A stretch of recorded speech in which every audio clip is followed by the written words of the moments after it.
koala can sleep up to 20 hours a day. Jom kita menari sama-sama. Whose mom is the bravest? Saya. Apalah nasib kita terima job ni.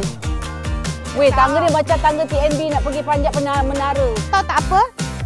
Penerangan.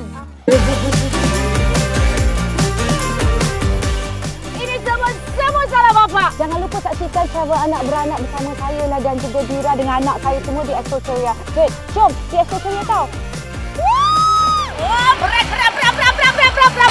Berat.